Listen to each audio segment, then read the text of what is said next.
दोस्तों, आज हम बात करने वाले हैं 19वीं शताब्दी के महान आविष्कारक निकोला टेस्ला के बारे में।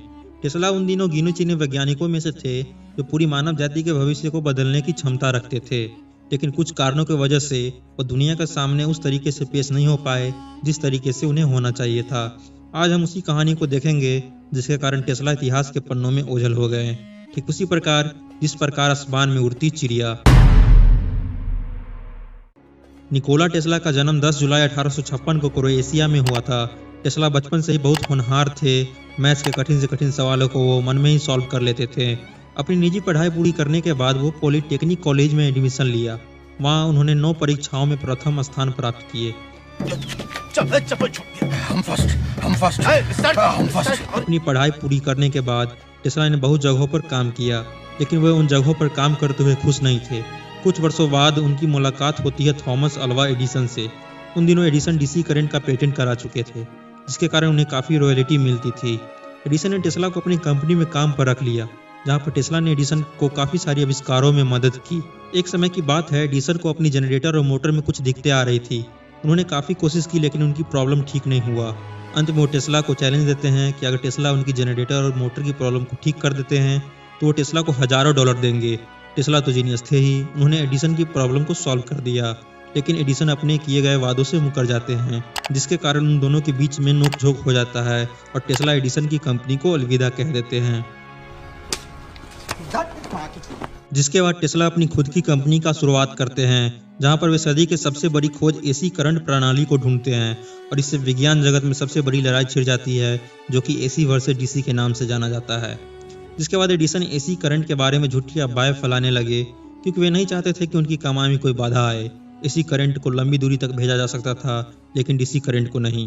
वहीं दूसरी तरफ डीसी करंट को आसानी से हाई या लो वोल्टेज में नहीं बदला जा सकता था, लेकिन वहीं एसी करंट को आसानी से हाई या लो वोल्टेज में बदला जा सकता था, जिसके कारण एसी करंट काफ़ी पसंद किया जाने लगा और अंततः इस लड़ाई में जीत टेस्ला की हुई।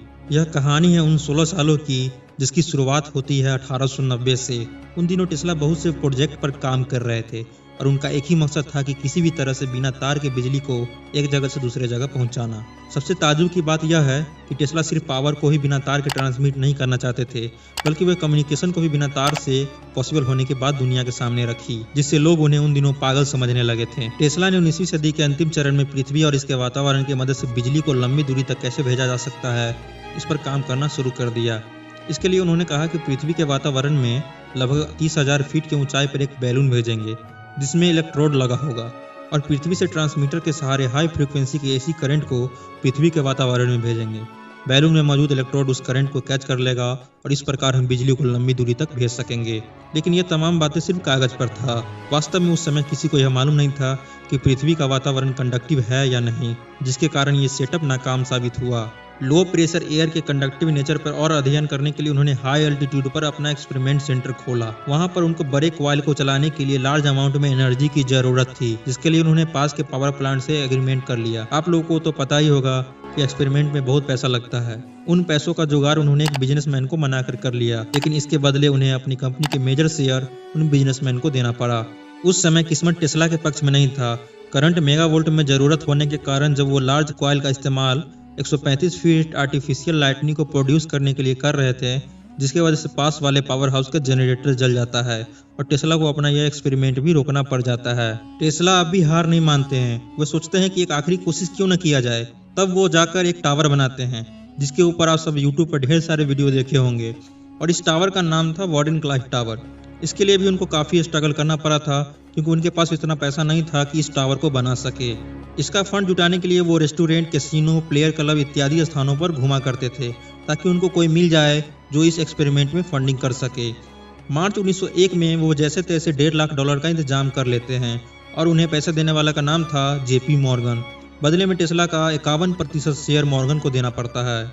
उस समय टेस्ला बहुत ही पावरफुल ट्रांसमीटर बनाना चाहते थे, क्योंकि वे नहीं चाहते थे कि उनका प्रतिद्वंदी मार्कोनी उनसे आगे निकल जाए। मार्कोनी एक इटालियन इंजीनियर थे और वे radio wave based wireless telegraphy system पर काम कर रहे थे। टेस्ला का मानना था कि मार्कोनी उनका ही आइडिया चुराकर इस पर काम कर रहा है। इस भागम भाग में टेस्ला को और पैसों की जरूरत थी, जिसके लिए वो मॉर्गन के पास जाते हैं, लेकिन मॉर्गन उनको पैसा देने से साफ इनकार कर देते हैं। सन 1921 के दिसंबर आते आते मार्कोनी इंग्लैंड से कनाडा लेटर एस को टेलीग्राफ के जरिए ट्रांसमिट कर देते हैं। और इस रेस में वो टेस्ला से आगे निकल जाते हैं। टेस्ला फिर से मॉर्गन के पास जाते हैं, लेकिन इस बार भी मॉर्गन उन्हें पैसा देने से इनकार कर देते हैं। पैसों की कमी होने के कारण 1906 में यह प्रोजेक्ट मझधार में फंस जाता है, जिसके कारण टेस्ला मानसिक रूप से कमजोर पड़ने लगते हैं। अपनी कर्जों को चुकाने के लिए वे वार्डन क्लाइव टावर को गिरवी रख देते हैं, जिसके बाद उनके हाथ सिर्फ $20,000 ही लगता है। धीरे धीरे सन 1915 और 1916 के बीच में वे अपनी सारी प्रॉपर्टी खो बैठते हैं। अंततः उस टावर को ध्वस्त कर दिया जाता है। यह समय आते आते तक मॉर्गन की भी मृत्यु हो चुकी थी। इसके बावजूद भी टेस्ला ने हार नहीं मानी। वे लगातार मॉर्गन के बेटे को लेटर लिखना बंद नहीं किया। वे अगले 5 सालों तक लेटर लिखते रहे, इस उम्मीद में कि उन्हें कोई फंड मिल जाएगा और वो अपनी इस अधूरी ख्वाहिश को पूरा कर सकेंगे। लेकिन कुछ नहीं हुआ और उनका यह एक्सपेरिमेंट इतिहास के पन्नों में ही सिमट कर रह गया।